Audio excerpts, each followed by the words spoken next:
Thanks for checking out this show review. This is a review for the 2018 show Iskander, that is a French show, and it's shot in French Guiana. And on the day that I'm dropping this review on YouTube, it's on Shudder, same day. So big thank you to Shudder for sending me screeners for these things.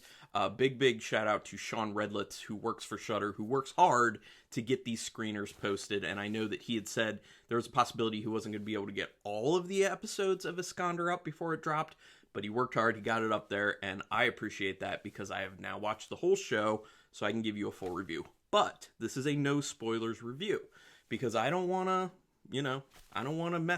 mess with if people want to watch it or not. So let me tell you some things about it, my feelings on it, without giving spoilers, and you can decide for yourself if you want to watch this show or not. So the full name of it is Iskander, Shadow of the River. It was created and written by Aurelien Molas. I'm sorry, I did the best I could with that pronunciation. I don't know. French in origin, like I said, takes place in French Guiana. Now, if people don't know, French Guiana is actually in South America. So, I mean, you can look it up. And it's interesting because I'm the type of person who likes to watch things just to kind of see new locations, see new environments, new locales. So when I'm watching foreign films, a lot of the times I just like to kind of lose myself in the environment of the film, the ambiance, all that type of stuff. So the sets for me need to look interesting. And in this film, I think, or this show, it definitely has that. It's very interesting from the standpoint of a person who's never seen anything in French Guiana before. So there's a bunch of jungle, there's also some city stuff, and I think they use it to pretty good effect. Like in the moments where it's supposed to be kind of creepy, it's kind of creepy. But I'll talk about that a little bit more. So it's 4 episodes total for the show, and each episode's between like 40 and 45 minutes, so it's super manageable. So, if you're just watching like an episode at a time, like for me personally, it'd be perfect if, I'm laying in bed, I just watch one episode and then go to sleep. Because I like to do a little bit of something in bed before I go to sleep. So, perfect for that type of thing. The show, sorry, I keep saying film, I'm just so used to that. The show starts with a foreboding environment and ambiance, which kind of reminds me of Heart of Darkness, which it ties into, if anyone's seen the movie Apocalypse Now. It's a retelling of the Heart of Darkness, basically. And part of the reason I started thinking of it is because the show actually starts with a quote from Heart of Darkness, which I think is kind of supposed to cue you to be like, this story is kind of like Heart of Darkness. It is. They're ties, for sure. It doesn't ruin anything, but, because it's its own different take. The reveal of a horrific mystery in the beginning of this is actually very intriguing. They have a very good setup in the first episode, and they don't waste time really getting into it. They set up the mystery, they set up the big thing that's going to drive the whole story, and you're interested and you're just like, okay, let's figure out what's at the root of this. Let's get there.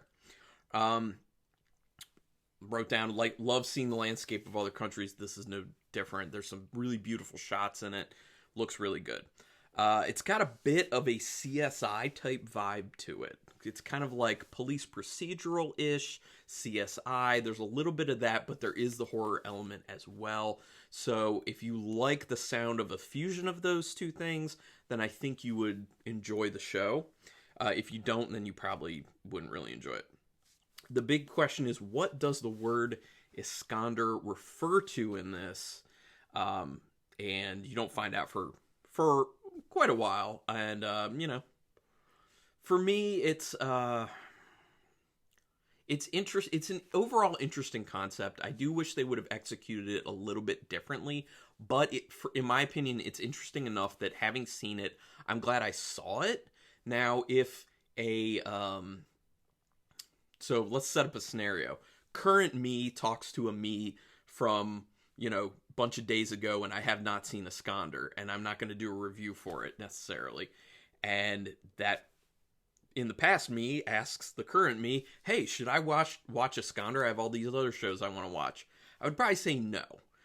Watch a different show, because there's a lot of really awesome stuff out there, and I don't know about everyone else, but I have like a gigantic list of movies and shows that I'm trying to get to. So in that scenario, I would say no. to myself. But there's some people out there who would really enjoy this. So, and also if you're just bored and you just want to watch something, it's there. So I say all that to say, for me, it wasn't the most interesting. I was interested enough to be cool going through it, but, you know, I don't know. I don't know what people are going to like. So it does play a lot more like a crime drama for most of it. There is that kind of horror element. And I think that's part of one of the problems that I had with it for my personal taste, was that I would have liked it even more if it was more horror driven, because the way it's set up, it seems like it's going to be even more horror driven than it ends up being. And they spend a lot of time on kind of like the crime drama aspect of it. I do like crime dramas, but that's just not what I was expecting going into the show. So you kind of just, if you know that going into it, it might be a lot more palatable. Not that it's not palatable, but you'd like it even more. The dialogue writing is good for what I can tell. I mean, it's subtitled, so I don't know if the translation is exact, but based off what the subtitles are, the dialogue was quite good. That kind of struck me as being a really nice thing. I think there are a lot of shows that the dialogue seems kind of like stilted and unnatural, but this wasn't that. I enjoyed the dialogue. It was very carefully written, you could tell, and it was good. The shooting locations that are supposed to be creepy are done up to great effect. That was one of the best things about it. The sets are excellent in this show. So if you just want to watch like a show for the ambiance, the environment, the creepy sets, I would recommend this. And it's not just creepy, it's also very isolated, which really helps to kind of add to some of the aspects of the story and the overall creepiness area. You know, times when it's a little bit scary, it adds to that as well. The music selections are interesting in this, actually. It's not typical show/film music.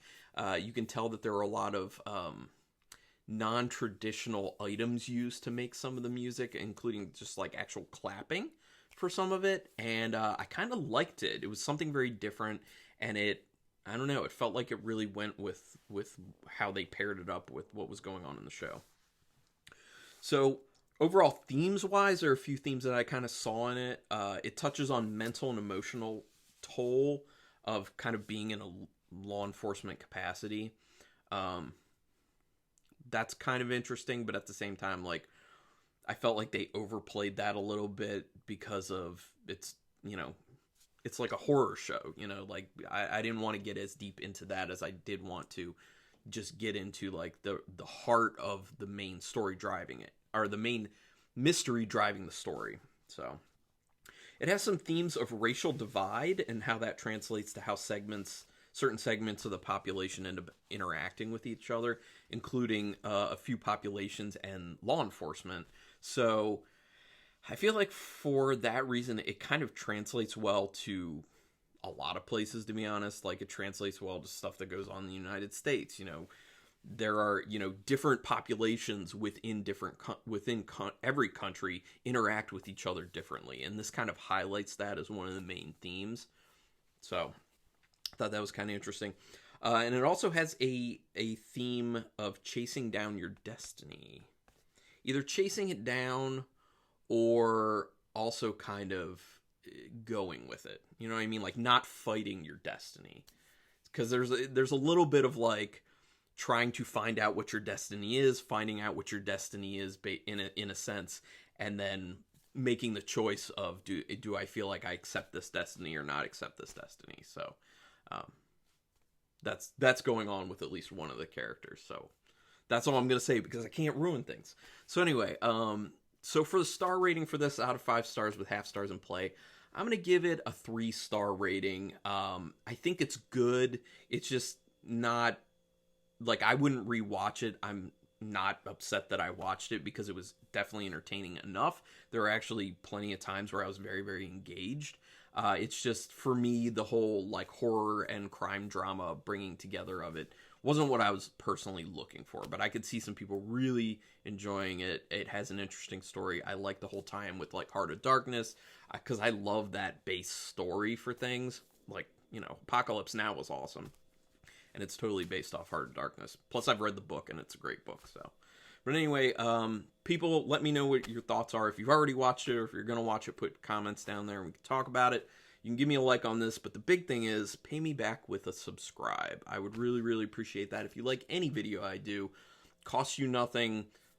I already spent my time doing a lot of stuff, and I don't make money on this. So if you could just hook me up, hit that subscribe, I'd love it. But thanks for checking this out, and until next time, keep it brutal.